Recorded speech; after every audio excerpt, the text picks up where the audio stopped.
It is the second day of Vlogmas, and today I'm going to be talking about how buying cruelty-free cosmetics actually saves you money and is cheaper in the long run. To be honest with you, it has taken me pretty much an entire year to get products that I'm really happy with. I still have things in this makeup drawer that are tested on animals. It just happens that way that I don't really want to throw things out just for the sake of it, and I don't want to buy things for the sake of it. I have found over the last year that buying cruelty-free is actually cheaper, and it has saved me a lot of money. My cosmetic expenditure has basically been cut in half just from the get-go.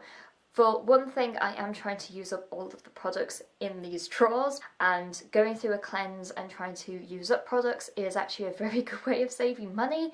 Who would have thought? Just use up the stuff instead of half finish something and buy something new.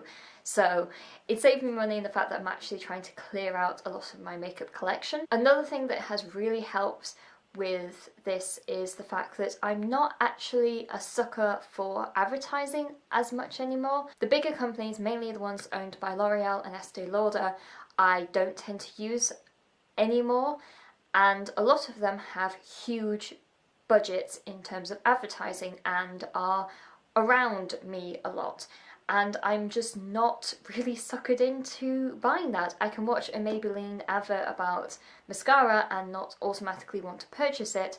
I can think, well, that mascara was tested on animals, so therefore I'm not going to buy it. So just this kind of knowledge of brands and what they actually stand for means that I'm not making these decisions to buy products that not necessarily I wouldn't need, but I'm not being suckered into thinking this is the latest, best, new thing. I'm actually being slightly more savvy with these things and actually researching things, which is another thing. Because you have to research the brands that you're buying, because you need to check whether they are cruelty-free in terms of Leaping Bunny certified, or they're listed on the PETA website, where they distribute, whether they sell in China, this kind of thing. You get to know the products and the companies a lot more, meaning that every time that I want to buy from a different company, I have to research them first, and I will have to look at reviews of things, meaning that I'm not frivolously buying things, I'm actually having to take the time and properly sitting down and researching some things, which, yes, may sound like a very hard thing, but to be honest with you, it's little more than a 5-minute Google search on something, and you can pretty much tell how a brand is and isn't. Another thing is the fact that when I go into shops, I am now very aware of what is tested on animals and what isn't, meaning that I can happily stroll past lots of different makeup brands, I can go past skincare brands, hair care things,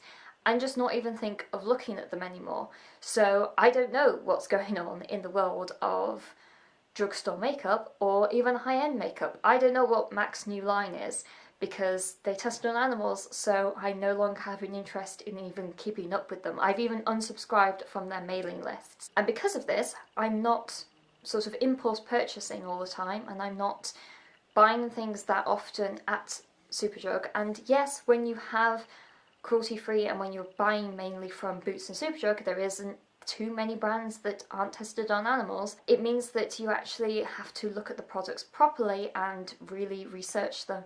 But it means that you're not really swayed into buying different things that you may not necessarily want. The amount of things that are in these drawers that, in reflection, if I'd done a bit of research before actually purchasing them, I wouldn't have bought them at all. So it's actually saved me money in that respect. I will also say that being cruelty-free has basically made me think long and hard about the companies and the products that I'm actually using.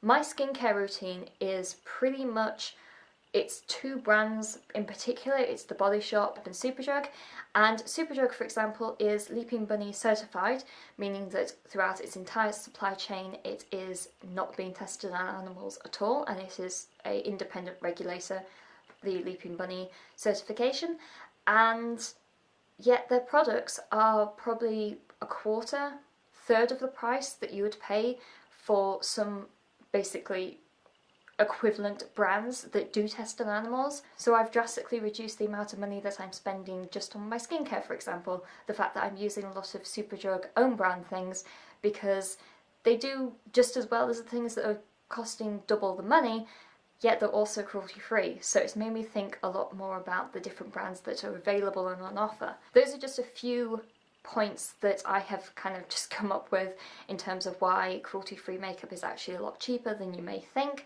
I do think that when you go cruelty-free and you're seeing that you're having to be quite limited in terms of what you can buy from the high street shops like Boots and Superdrug and some department stores, it does seem a little intimidating. It does seem like you're restricting yourself, and also it can seem like you're going to be spending a lot more money because you have to find these things. Obviously there are high-end cruelty-free brands, but you can also find cheaper equivalents like the stuff in Superdrug that are just as good, yet a quarter of the price of something that just has a fancy label on it. Let me know any cruelty-free favourites or any other ways that you think cruelty-free is actually a lot cheaper, and I shall see you tomorrow for the third day of Vlogmas. Bye!